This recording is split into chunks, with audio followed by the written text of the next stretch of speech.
बिस्मिल्लाहिर्रहमानिर्रहीम। अस्सलाम वालेकुम नाज़रीन, आप देख रहे हैं 92.8 विद सादिया अफसार।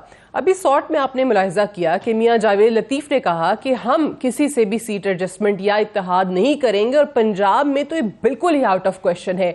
जबकि जब इस्तेहकाम पाकिस्तान पार्टी को लेकर पिछले ही दिनों ख्वाजा आसिफ साहब का एक कॉमेंट आया जिसमें उन्होंने कहा कि सीट एडजस्टमेंट हो सकती है और इस पर गौर किया जा सकता है, यानी बकौल उनके ये खारिज इम्कान नहीं है।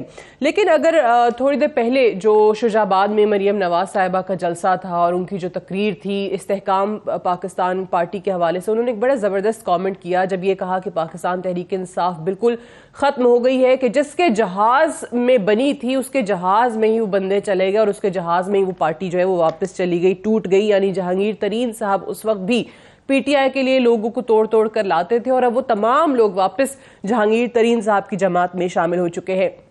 जहांगीर तरीन साहब जो है वो एक हफ्ते के विजिट के लिए यूके जा चुके हैं, बरतानिया में है, जहां पे एक्सपेक्टेड है कि उनकी साबिक वज़ीर आज़म नवाज शरीफ साहब से भी मुलाकात होगी। अब जब हम इस्तेहकाम पाकिस्तान पार्टी और PMLN को सामने रखते हैं तो इस्तेहकाम पाकिस्तान पार्टी में भी आपको कुछ ऐसे चेहरे नजर आते हैं जो कि इस मौजूदा हुकूमत PDM के में शामिल हैं और मुशीर हैं और काबीना का हिस्सा हैं। सो इसको एक ज़ेली जमात के तौर पे बहुत सारे लोग ट्रीट करते हैं। इस्तेहकाम पाकिस्तान पार्टी इस तासुर के साथ कि ये PDM के साथ शामिल है, ये इलेक्शंस में कैसे जाएंगे, ये PDM की परफॉर्मेंस पर कैसे बात करेंगे।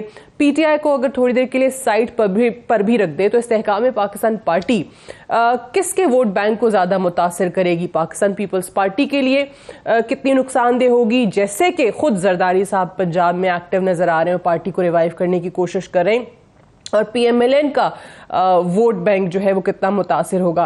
पंजाब के हवाले से इस पर भी तबसरा करेंगे और साबिक वज़ीर आज़म चेयरमैन PTI जो है उनको लेकर खुद राना सनाउल्लाह साहब ने एक ऐलान कर दिया है, जिसमें कल ये बात हो रही थी कि उनसे पूछगछ की गई है। 9 मई के सानेहात को लेकर, वाक़यात को लेकर सवालात किए गए हैं और अब 2 से 3 हफ्तों में वज़ीर दाखिला कहते हैं कि उनके खिलाफ कानूनी कार्रवाई का आगाज़ हो जाएगा। जैसे कि ख्याल किया जा रहा है कि चेयरमैन PTI का मुकदमा भी फौजी अदालतों में जाएगा। ये बात किस हद तक दुरुस्त है और क्या आने वाले दिनों में हम उनकी गिरफ्तारी या फिर नाअहली के हवाले से कोई खबर सुन रहे होंगे? 9 मई भी है और साथ ही साथ अलकादर ट्रस्ट का मामला जो है वो भी अपनी जगह पर कायम है। इन तमाम चीज़ों के हवाले से बात करेंगे। आज हमारे पास जो पैनल है पॉलिटिकल एनालिस्ट्स हैं हमारे, और उनसे यही जानने की कोशिश करेंगे कि उनका सियासी तज्जिया, सियासी बसीरत क्या कहती है इन मौजूदा सर्कमस्टांसेस को लेकर आने वाले दिनों में, और ख़ास तौर से इलेक्शंस और केयर टेकर के हवाले से जो इब्हाम पाया जाता है, जो मुख्तलिफ अफवाहें हैं कैपिटल में जो गर्दिश कर रही हैं, उस पर भी बात करेंगे। इस्लामाबाद स्टूडियो में प्रोफेसर डॉक्टर आबिद अब्बासी साहब हमारे साथ मौजूद हैं, बहुत शुक्रिया आपका। हमारे साथ इरशाद अहमद आरिफ साहब मौजूद हैं लाहौर से। ब्रिगेडियर हारिस नवाज साहब भी हमारे साथ मौजूद हैं, आप सबको खुश आमदीद कहते हैं। मुझे ज़रा बता दीजिएगा प्रोड्यूसर साहब के इरशाद आरिफ साहब हमारे साथ हैं या हारिस? जी, इरशाद आरिफ साहब से स्टार्ट करते हैं। इरशाद आरिफ साहब, ये बताइएगा कि जैसे अभी थोड़ी देर पहले मरियम नवाज साहब का भी आपने साहिबा का जलसा सुना होगा, जिसमें वो कह रही थी कि जी बिल्कुल ये फितना जो है ख़त्म हो गया है और अब हमें आगे मुल्क के फ्यूचर की बात करनी है, मुस्तकबिल की बात करनी है, मुल्क की तरक्की की बात करनी है। आप किस तरीके से देख रहे हैं इस्तेहकाम पाकिस्तान पार्टी, जो कि चले अगर PTI के तमाम लीडरान को लेकर तो जहांगीर तरीन साहब ने एक पार्टी बना दी और गो के इस पे सवाल उठते हैं कि उनके कारकुन कौन से हैं, उनके वोटर कौन से हैं। आपको कितना लगता है कि PMLN जो है वो वाकई इस जमात के साथ सीट एडजस्टमेंट कर लेगी या इत्तेहाद कर लेगी, या उनका वाकई ज़ेली जमात के तौर पर जो एक तासुर है वो सही है, और अगर नहीं तो किस तरीके से? क्योंकि बहुत सारे चेहरे तो वो बैठे हुए हैं जो काबीना का हिस्सा है। देखें, 2-3 चीज़ें बड़ी अहम हैं। इस्तेहकाम पाकिस्तान पार्टी जब वजूद में आ रही थी तो ये ख्याल था कि वो तहरीक इंसाफ की जगह लेगी, तहरीक इंसाफ का मुतबादिल होगी। ये सवाल उस वक्त भी उठ रहा था कि तहरीक इंसाफ का वो नैरेटिव लेकर चलेगी, तहरीक इंसाफ के कारकुनों को साथ लेकर चलेगी, या तहरीक इंसाफ के वोटर उसके साथ होंगे। लेकिन जब वो वजूद में आई है तो अमलन इस वक्त अगर देखा जाए तो जो टॉप लीडरशिप उसके साथ है, ये वो सेंट्रल पंजाब की है या कराची की है। KPK से कोई अहम लोग उसके साथ नहीं हैं। इवन जनूबी पंजाब से जहाँ से ताल्लुक़ है जहांगीर तरीन साहब का, वहाँ से भी कोई अहम लोग उनके साथ नहीं आए। 2-4 जो लोग आए हैं वो 17 जुलाई का इलेक्शन हार चुके हैं। तो इसका मतलब ये है कि सेंट्रल पंजाब में उसका मद्दे मुकाबिल जो है वो PTI से ज़्यादा मुझे तो मुस्लिम लीग नून लगती है, क्योंकि मुस्लिम लीग नून अपनी सीटें छोड़कर तो तहरीक इस्तेकाम पाकिस्तान के हवाले नहीं करेगी, जहां उसका एक वोट बैंक भी है, उसकी सपोर्ट बेस भी है, जहां उसके इलेक्टेबल्स मौजूद हैं या असम्बली में मौजूद हैं या असम्बली में अगर नहीं भी हैं तो वो तैयारी कर चुके इलेक्शन लड़ने की, तो वो तो अपनी सीटें नहीं देंगे। और फिर 17 जुलाई का जो तजुर्बा है वो ये है कि मुस्लिम लीग नून का जो वोटर है वो किसी भी ऐसे शख्स को वोट देने के लिए तैयार नहीं है जिसका ताल्लुक मुस्लिम लीग से नहीं है और जो बाहर से आया है, खा वो किसी हालत में भी किसी सूरत में भी आया हो। तो एक तो ये पहलू है। दूसरा ये है कि जो आपने खुद बात की है कि जो एक वर्कर होता है किसी जमात के लिए, जो एक नज़रिए के साथ या किसी शख्सियत के साथ जुड़ा होता है, तो वो वर्कर भी हमें नज़र नहीं आ रहा। और मैं एक बात बताऊं कि ये वोटर जो है, जो लोग भी प्लानिंग करते हैं जमातें बनाने की और ग्रुप आगे करने की, उन्हें ये हरगिज़ हर सूरत में सोचना चाहिए कि वोटर इतनी जल्दी तब्दील नहीं होता। भुट्टो साहब का वोटर जो है ख़त्म होते होते उसको 40 साल लगे हैं और फिर जाके कहीं वो मिनिमाइज़ हुआ है। सिंध में आज भी वो जिंदा सलामत मौजूद है, भरपूर तरीके से वो अपना वजूद बनवा रहा है। तो अगर ये ख्याल है कि जिस तरह लीडर जो होता है, कॉन्स्टिट्यूंसी लीडर, वो एक दिन में अपना किबला तब्दील करता है, तो वोटर नहीं करता, वो एक रोमांस होता है। उस रोमांस को ख़त्म होने के लिए बड़ा अरसा दरकार होता है। तो इस वक्त जो मुकाबला होगा, जिस हालत में भी होगा पंजाब में, मैं समझता हूँ वो तहरीक इंसाफ और मुस्लिम लीग नून के दरमियान होगा। और जो इलेक्टेबल्स है, इसी वजह से आप देखेंगे कि जनूबी पंजाब के जो इलेक्टेबल्स हैं उनका रुख जहांगीर तरीन के बजाय वो पीपल्स पार्टी की तरफ ज्यादा है, क्योंकि उनको पता है कि जो वर्कर है वो पीपल्स पार्टी का तो मौजूद है, KPK भी जो गए हैं अभी तक वो पीपल्स पार्टी और जनूबी पंजाब से भी, KPK में भी लोग इसीलिए डटे हुए हैं। और मैं हमेशा से कहती हूँ कि ये इस पे ज्यादा बात होनी चाहिए जो कि अनफॉर्चुनेटली नहीं होती, जो इलेक्टेबल्स की सियासत है, जो कि हमेशा हर दौर में जिंदा रहती है। ये इलेक्टेबल्स की सियासत पे भी आगे जाके बात करेंगे, लेकिन प्रोफेसर साहब पहले जरा इस्तेहकाम पाकिस्तान पार्टी, वो चेहरे जो PTI का हिस्सा थे, उनमें वो लोग जो 4 दिन पहले कहते रहे कि हम किसी सूरत नहीं छोड़ेंगे, फिर कुछ लोगों ने कहा कि हम तो सियासत छोड़ रहे हैं या फिर हम ब्रेक ले रहे हैं, वो ब्रेक 2 दिन भी नहीं चली, फौरन इस्तेहकाम पाकिस्तान पार्टी में आ गए। कितना PTI का वोट बैंक इससे मुतासिर होगा, नंबर 1, और इस पार्टी के वजूद से पीपल्स पार्टी को नुकसान होगा, PMLN को होगा या किसी और जमात को? Thank you very much Sadia, it's pleasure to be in your show. जी बिल्कुल, इस बात का तजिया बड़ा ज़रूरी है और इलेक्टेबल्स की आपने बात की, लेकिन मैं ये कहूँगा कि ये लोग जो 4 दिन पहले ये कह रहे थे कि हमें अगर आपने चेयरमैन PTI से अलहदा करना है तो आप हमारे सरों में गोलियां मार दीजिए, और बहुत सारे लोग रो रहे थे और ये कह रहे थे कि हमने जिस तरह से हमारे वर्कर ने या हमारी पार्टी की लीडरशिप ने 9 मई को रियासत पाकिस्तान पे हमला किया है, उसके बाद हमारा ज़मीर ये इजाज़त नहीं देता और हम सियासत से ब्रेक ले रहे हैं। कोई अपने बच्चों की बीमारी की बात कर रहे थे, ब्रेक ही रखते ना, कोई रोने की शक्लें बना रहे थे, कोई इतना लॉन्चिंग में भी मुंह छुपा रहे थे। हाँ जी, और कुछ मुंह छुपा रहे थे जो भाग रहे थे जी, और सब मुंह छुपा के बैठे हुए थे। लेकिन उन्होंने वो हनीमून जो था अपने नजरिए के साथ वो 4 दिन भी उसको सस्टेन ना रख सके, क्योंकि अनफॉर्चुनेटली लेट मी से दिस थिंग कि ये लोग आए ही इसी तरह थे, ये लाए इसी तरह गए थे। पाकिस्तान की अनफॉर्चुनेटली उस वक्त की जो एक हमारी रियासत ने एक हाइब्रिड प्लान बनाया था जिसमें जनरल बाजवा शामिल थे, जिसमें जनरल फैज़ हमीद शामिल थे, उससे पहले हमने देखा जनरल शुजा पाशा शामिल थे, फिर जनरल ज़हीरुल इस्लाम थे, और ये एक तरह से बाजू मरोड़ कर पूरी रियासत के इदारों को लाया गया था। ये जो एक हमारे यहाँ परसेप्शन डेवलप हुई कि द मोस्ट पॉपुलर लीडर, ये भी मेरा ख्याल है क्वेश्चनेबल है कि इसको सोशल मीडिया की पॉपुलैरिटी और ग्राउंड पॉपुलैरिटी में बड़ा फ़र्क होता है। जब आपको बहुत सारी जगहों से सपोर्ट मिल रही होती है और बहुत सारा आपके कल्ट को मैं आई वुड से उसको जब आपको प्रोजेक्शन मिल रही होती है तो फिर लोग मुतासर होते हैं। सारे लोग आपके सपोर्टर नहीं होते, लेकिन वो मौका देखकर आपके साथ चलते हैं। हमने देखा कि वो जिस तरह इकबाल ने कहा था कि इकबाल बड़ा उपदेशक है, मन बातों में मोह लेता है, गुफ्तार का गाजी बन तो गया, किरदार का गाजी बन न सका। खान बड़े बड़े दावे किए थे, इतना वो ज़बरदस्त किस्म का बोलते थे ऊंची आवाज़ में कि बहुत सारे लोग उससे मुतासर हो गए, लेकिन हमने देखा कि ग्राउंड के ऊपर कुछ डिलीवर नहीं कर सके। चलिए कारकुन मुझे बताएं कि ठीक है, कारकुन और वोटर भी टूटा है, लीडरान तो चले गए वहां पे। कारकुन और लीडर, मैं यही आर्गुमेंट डेवलप करना चाह रहा हूं कि वो लोग भी मुतासर हुए थे एक चीज से।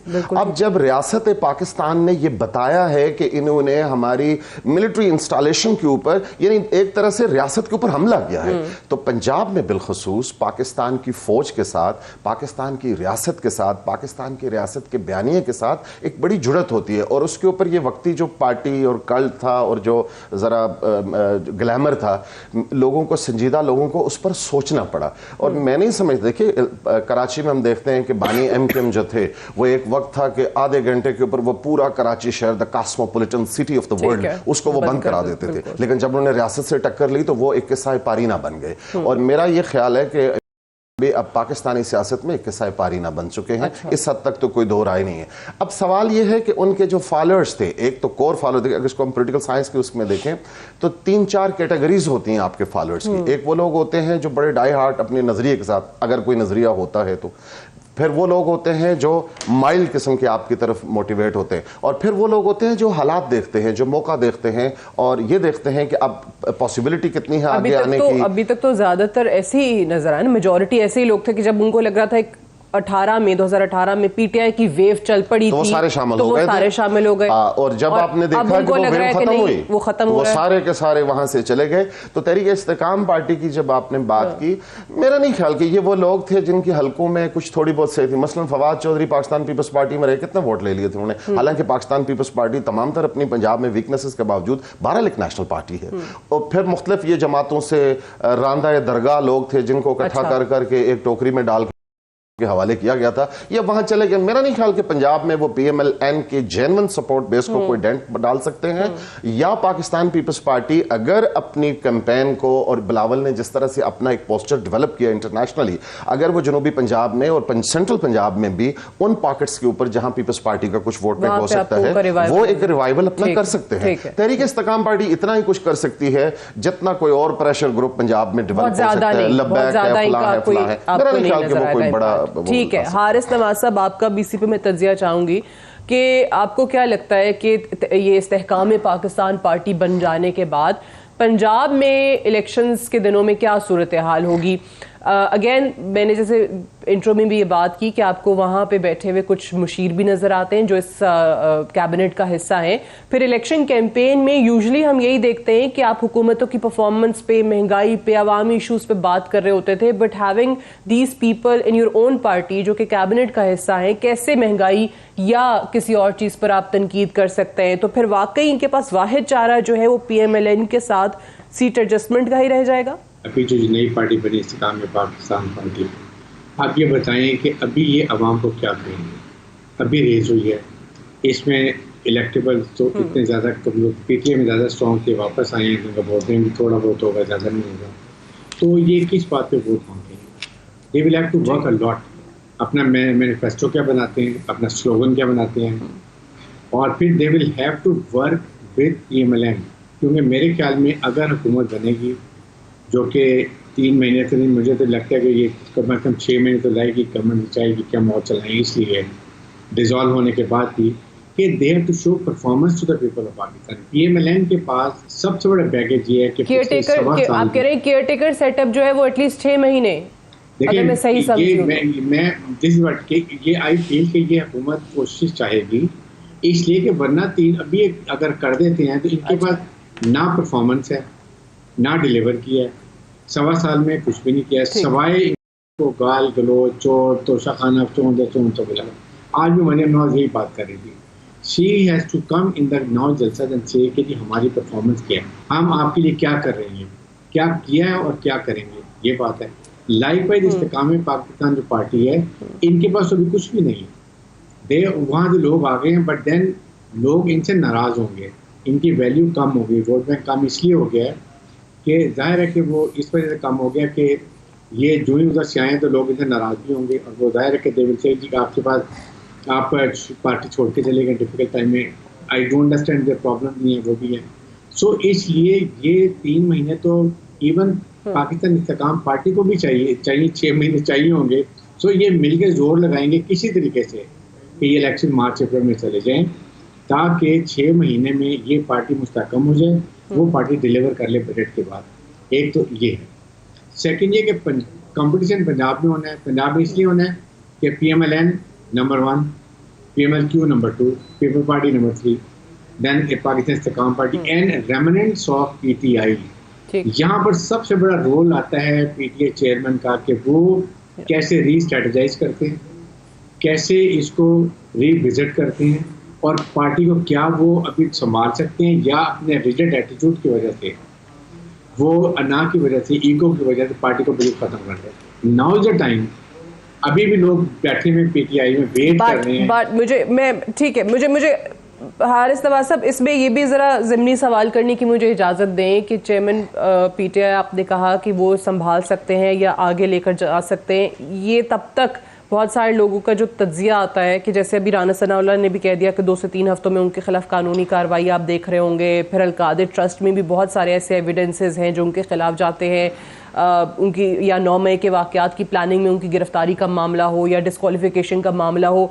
तो यही चेयरमैन PTI रन कर रहे होंगे या शाह महमूद कुरैशी साहब की जो ख्वाहिश है वो पूरी होगी? एग्जैक्टली आपकी जो बात है मैं वही कहने लगा था कि then he will have to decide कि क्या उन्होंने केसेस फेस करने हैं, अपनी लीगल टीम को लेना है, और for the timing Shah Mahmood Qureshi कहते हैं कि जब पहले भी उन्होंने अपने जानशीन बनाया हुआ है कि जी आप इस पार्टी को संभालें, मैं अपने आप को क्लियर करता हूँ, then I form back you and he will announce to the voters कि मैं डायरेक्शन दे रहा हूँ कि जी ये आप शाह महमूद कुरैशी पार्टी हेड हैं और अभी अपनी नई टीम बना रहे हैं, आप सब ने इनको वोट देने, क्योंकि नजरियाती वोटर में भी अभी भी इंटैक्ट होगा till the time he decide something. और फिर विक्टिम कार्ड भी ये खेलेंगे जिसके ऊपर रहेगी मतलब ये हो रहा है वो हो रहा है, वी लॉक करते रहेंगे। जैसे नवाज शरीफ अभी तो बाहर बैठे हुए हैं, पार्टी चला रहे थे, even go to the jail, he will keep party accepting instructions of party. So ये बड़ी एक डिफिकल्ट और कॉम्प्लिकेटेड पॉलिटिकल सिचुएशन बनी हुई है। ये मुल्क के लिए जो है ये ठीक नहीं इसलिए है कि आपको हम ऑलवेज भी वांट कि पार्टी में इस वक्त पाकिस्तान में कोई सिंपल मेजॉरिटी की पार्टी आनी चाहिए। It should not be hung party. Simple party आएगी तो पाकिस्तान को 5 साल में इस मुश्किल से निकालेगी जो भी हम घुसे में। अगर आई हम पार्टी तो वही होगा, क्या होगा जी, ब्लैकमेल। ठीक है, 80 मिनिस्टर। अच्छा आपने ठीक है, आपने बड़ी इंटरेस्टिंग एक बात की कि विक्टिम कार्ड जो है वो प्ले करते रहेंगे। ऑब्वियसली ये होता है, सियासी जमातों की तरफ से किया जाता है, लेकिन इस दफ़ा जो विक्टिम कार्ड प्ले हो रहा है इरशाद आरिफ साहब, वो बात जो है वो बहुत आगे चली गई, वो पाकिस्तान की हद तक नहीं है। बहुत सारे ऐसे लोग लॉबिस्ट हमने देखे हैं जो इंटरनेशनल लेवल पर ये काम कर रहे हैं, वो क्या कहते हैं चाचे मामे बने हुए, और उसमें सर फहरिस्त ज़ल्मे खलीलज़ादा है जिन्होंने आज फिर से एक ट्वीट करके काफ़ी ऐसी बातें की हैं।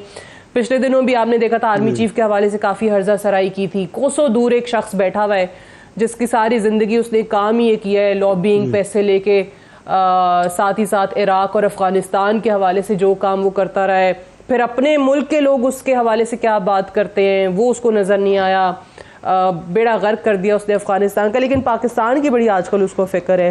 इरशाद आरिफ साहब क्यों? अच्छा, 2 चीज़ें हैं। एक तो ये है कि ज़ल्मे खलीलज़ाद टाइप जो किरदार होते हैं ना जी, वो तो मौका की तलाश में होते हैं। पाकिस्तान से उनका बोझ जो है वो किसी से छुपा हुआ नहीं है। पाकिस्तान के बारे में उसकी कभी भी राय अच्छी नहीं रही।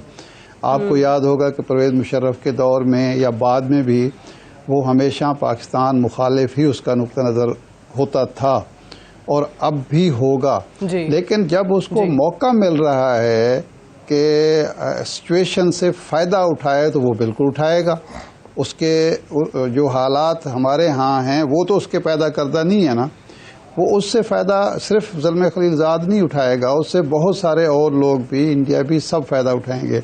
लेकिन दूसरा पहलू इसका ये है कि इंसानी हकूक़ के हवाले से दुनिया भर में जो सेंसिटिविटीज़ पाई जाती है उसका भी हमें हमारी रियासत को, हमारी हुकूमत को एहसास होना चाहिए और उसको मद्देनज़र रखना चाहिए कि कहीं हम उस सेंसिटिविटी को टच तो नहीं कर रहे।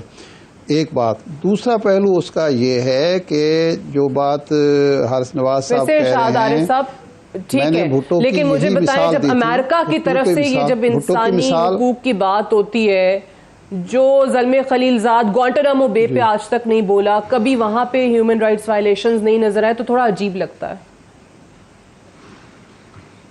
नहीं, मैं तो उसका कह रहा हूँ मरदूद शख्स है, वो तो पाकिस्तान मुखालिफ है, दुश्मन है, मैं तो कोई उसकी तायद तो नहीं कर रहा।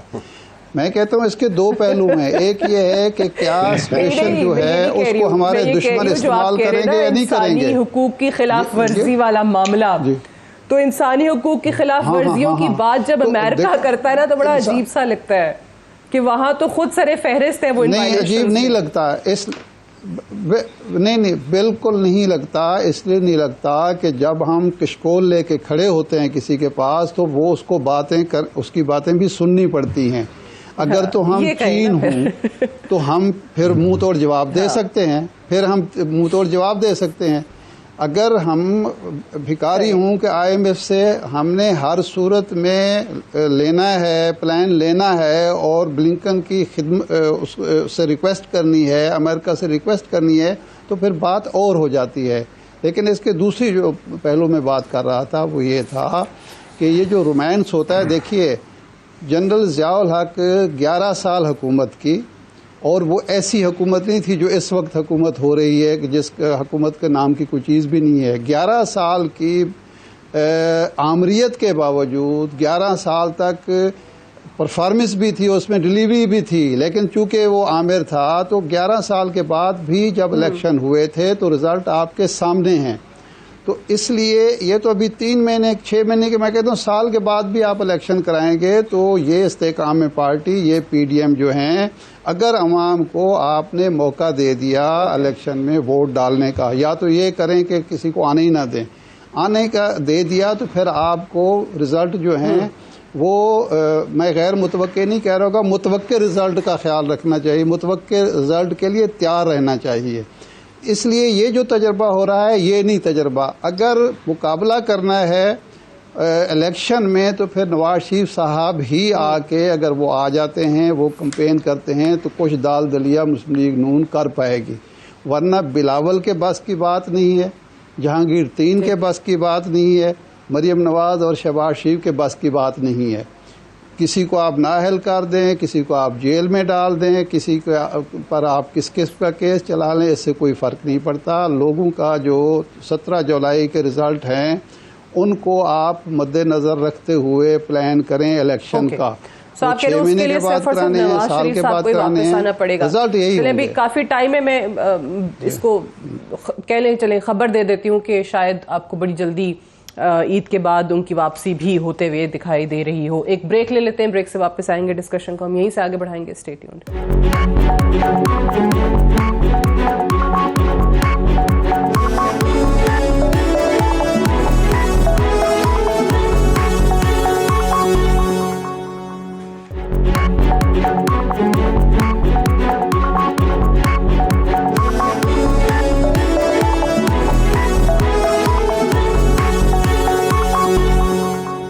वेलकम बैक प्रोग्राम में एक बार फिर से खुश आमदीद। ब्रेक पे जाने से पहले हम बात कर रहे थे ज़ल्मे खलीलजाद के हवाले से, जो मुतवातिर कुछ ऐसे बयानात देते चले आ रहे हैं जिससे ये तासुर मिलता है कि वो और उनके साथ के और बहुत सारे लोग जो बाहर बैठकर इस वक्त एक मुनज़्ज़म कैंपेन चला रहे हैं पाकिस्तान के ख़िलाफ़, रियासत के ख़िलाफ़, कहीं वो इंसानी हुकूक की ख़िलाफ़ वर्जियों की आड़ में इस पर बात की जाती है, कहीं डायरेक्टली आर्मी चीफ का वो नाम लेकर उनको तनकीद का निशाना बनाते हैं।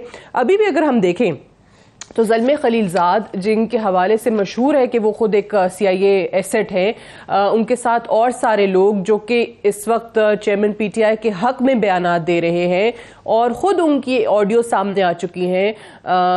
एक तो वो कांग्रेस वुमन से बात करते हुए उनकी ऑडियो सामने आई थी जिसमें वो मदद मांग रहे थे। तो प्रोफेसर साहब, ये हम पहले भी कई दफ़ा बात कर चुके हैं, लेकिन ऑब्वियसली अभी तक कई सारे लोगों को समझ में नहीं आती कि अमेरिका जिन्होंने आपको निकाला, जिनके हवाले से आपने एक पूरी कैंपेन चलाई, अब वो अमेरिका या उनके कुछ लोग जो कि आपके लिए लॉबिंग कर रहे हैं, वो यकायक कैसे इनके हक में बयान देने लग गए? देखिए, ये जो मॉडर्न वर्ल्ड में ना इस तरह जो सिपाही एजेंसीज काम करती हैं वो डबल उनके पैटर्न्स होते हैं।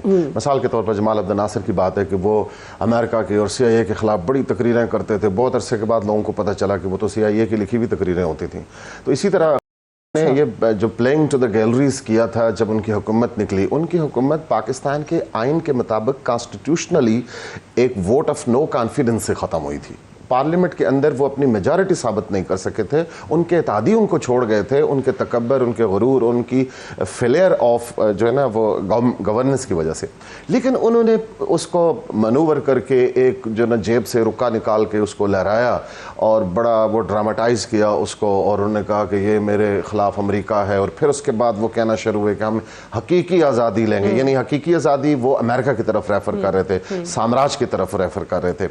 और फिर वो कह रहे थे कि जी ये PDM की जो हुकूमत है ये इम्पोर्टेड हुकूमत है। इम्पोर्टेड वो इस तनाजुर में कहते थे कि इसको किसी अमेरिका ने इसको इंस्टॉल किया, और फिर हमारे लोगों ने, कुछ लोगों ने कहते थे कि लोगों की तवज्जो उधर करके वो उन बेचारों मासूम बच्चों के साथ जिनको इतना ज्यादा उन्होंने जज्बाती किया कि फिर उन्होंने रियासत के इदारों पर हमला शुरू कर दिया। उन बच्चों को वो मुतासर कर रहे थे कि देखिए मैं इतना बड़ा लीडर। अब सादिया, आप जान सकती हैं कि पाकिस्तान में जुल्फकार अली भुट्टो का ये नैरेटिव था कि CIA ने उसके खिलाफ साजिश की है।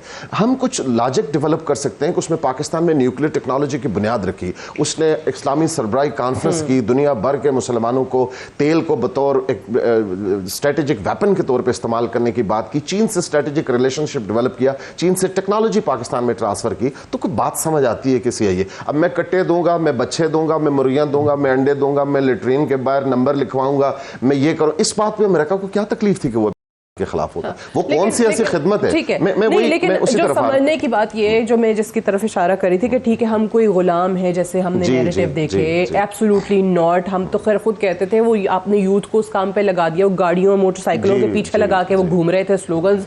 फिर यकायक आपने अमेरिका से मदद मांगना शुरू कर दी। अब ये जो ज़ल्मे खलीलज़ाद खुद नॉन CIA एसेट की हुकूमत का खात्मा होता है, उसके 1 महीने के बाद ठीक उसकी यहाँ पे मुलाकात होती है, एक तवील खुफिया मुलाकात होती है, जो कि बाद में पता चला ज़ल्मे खलीलज़ाद की मुलाकात हुई। अब क्या मैसेज, क्या फवाद चौधरी जो कांस्टेंटली और कंसिस्टेंटली मुलाकातें अमेरिकन एम्बेसी का विजिट करते थे, उनके घर में वॉशरूम के स्लीपर्स में वो खड़े होते थे, इतनी अचानक वहाँ मुलाकात हो जाती थी। ये देखिए, लोगों को बेवकूफ़ अब नहीं बनाया जा सकता। कौम ये बात जान यही है कि ये तमाम जो स्लोगन्स थे, ये जो तमाम नारे थे, ये लोगों को बेवकूफ़ बनाने के लिए, वो जो प्लेइंग टू द गैलरीज, एक पॉपुलर सपोर्ट मनूवर करने के लिए। हकीकत बात ये है कि अमेरिका के अंदर ने बाकायदा बहुत हैवी फंडिंग के साथ ऐसी फर्म्स हायर की हुई हैं जो उनकी इमेज बिल्डिंग कर रही हैं अमेरिकन हुकूमत के यहाँ। और फिर देखें ना, जिस तरह इरशाद आरिफ साहब ने फरमाया था, बड़े सीनियर जर्नलिस्ट है हमारे मुल्क के, कि कन्वर्जेंस जब इंटरेस्ट जब आपका होता है, जब ऐसी एटमॉस्फेयर क्रिएट होता है, आपके मफादात का जब कन्वर्जेंस होता है तो फिर लोग सामने आते हैं। मिसाल के तौर पर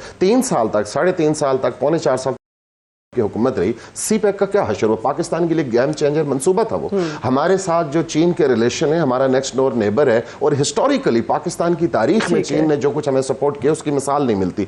अमेरिका ने या किसी दुनिया के और मुल्क ने सिवाय रूस के हमें टेक्नोलॉजी ट्रांसफर नहीं की। चीन ने हमें टेक्नोलॉजी ट्रांसफर की। जो पाकिस्तान 1971 में एक गोली उसकी खत्म हो जाए टैंक की, तो उसके पास गोली नहीं थी, अब वो JF थंडर बना के दुनिया को बेच रहा है।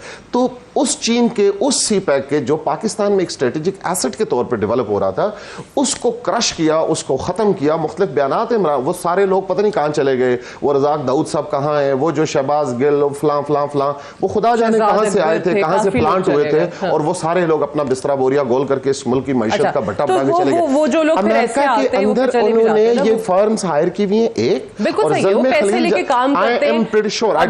खलीलज़ाद का भी कजाकिस्तान में ऑयल इंडस्ट्री के लिए आपके सामने है, ट्रैक रिकॉर्ड है कि किस तरीके से वो पैसे लेके उनके लिए काम किया करते मेरा थे। ये ख्याल है, हारिस तवासा मुकम्मल कीजिए जी। मेरा ये ख्याल है कि ज़ल्मे खलीलजाद भी हायर किया हुआ है जी, यहाँ से भी और वहां से भी, और भी बड़े लोग हैं वैसे लिस्ट में, और भी काफी नाम है। ये सरे फहरिस्त से आजकल से ज्यादा बात करें। हारिस तवासा साहब, ये फरमाइएगा, मैं वापस उस पे आना चाहती हूँ जिस पे मैं हमेशा से बहुत बात करना चाहती हूँ और करती भी आई हूँ, लेकिन अनफॉर्चुनेटली ऐसा लगता है कि हमारी पॉलिटिकल पार्टीज भी इसके आगे बेबस हैं, क्योंकि अब जिस भी सियासतदान से मिलेंगे जो एक नज़रिए के साथ अपनी पार्टी से मुंसलिक हो, लीडरशिप से मुंसलिक हो, जो लॉयलिस्ट्स होते हैं पार्टी के, वो साइडलाइन कर दिए जाते हैं। और पीटीआई के अंदर भी ऐसा हुआ। फिर ऐसे लोगों को मौका मिलता है जो इलेक्टेबल्स हैं, जो हर दौर में हर किसी के साथ होते हैं। जब एक सियासी जमात को फ़ायदा पहुंच रहा होता है तो तब तक सब ठीक है, जब नुकसान होता है तो उसके खिलाफ बात करना शुरू कर देते हैं। अभी भी बहुत सारे लोग जो आपको शायद नजर आए पीपल्स पार्टी में या पीएमएलएन में, तो ऐसे लोगों को हर दौर में क्यों विद ओपन आर्म्स एम्ब्रेस किया जा रहा होता है? अब मुझे याद है जब पीटीआई में लोग जा रहे थे तो ये लोग बैठ के कानून साजी की बात करते थे कि कानून बनना चाहिए और ऐसे लोगों को दूसरी जमात में आने की इजाजत नहीं होनी चाहिए, लेकिन अब वो सब भूल गए। जब पीटीआई बनी तो यही प्रॉब्लम थी, वो कहते थे हमारे पास इलेक्टेबल्स नहीं है, हम इलेक्शन नहीं जीतते हैं, तो इन्होंने भरमार कर दी इलेक्टेबल्स लाने की। ये वो इलेक्टेबल्स हैं जो पीएमएलएन में भी रहे थे, उसके बाद फिर पीपल्स पार्टी में थे, फिर उसके बाद पीटीआई में आए और अब इसके बाद वो दूसरी पार्टी में चले गए।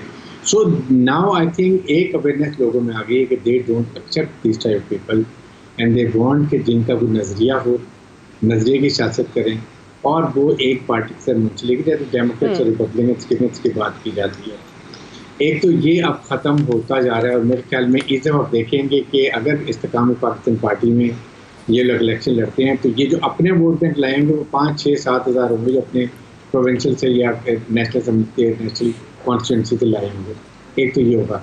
सेकंड, ये जो मैं ज़ल्मे खलीलजाद की बात साथ ही देखें, he is a lobbyist, he is a consultant, ये पैसे लेता है कंसल्टेंट की, कोई वैल्यू नहीं है इसको। अमेरिकन बिल्कुल के इनकी गवर्नमेंट का कोई ताल्लुक नहीं है इसको। आपने बात बिल्कुल ठीक गुलदाने में दो की बात कर लें, अफगानिस्तान में ह्यूमन राइट वुमेन्स की बात करें, कश्मीर की बात करें, पाकिस्तान की बात करें, जो कुछ हो रहा है ये he is not concern, he is concern इसको पेमेंट हो, पैसे दें और उसके बाद जब काम खत्म तो पैसा आदम ये चला जाएगा। तो इसकी इससे ज़्यादा कहीं कोई वैल्यू नहीं है, ना पाकिस्तान में इसकी कोई बात समझता है। आई थिंक ये वहाँ की जो उनकी पीडी की टीम है पैसे इकट्ठे करके उसको पैसे देती हैं, ये बोलता है जो पैसे कॉन्ट्रैक्ट खत्म होता है चुप कर जाता है। अब सियासत में बात ये है कि इस वक्त देखना ये बड़ा ज़रूरी है कि पीएमएलएन परफॉर्मेंस दिखाए, सबसे ज़रूरत है इस वक्त कि आप परफॉर्मेंस दिखाएं अगर आपने इलेक्शन में आने अगले साल। और मेरे ख्याल में इत्तेहादीन की पार्टी जो होगी, आई एम श्योर कि वो मुझे जो लगता है कि ये इस्तेकाम पाकिस्तान पार्टी होगी, so they will have to immediate do something.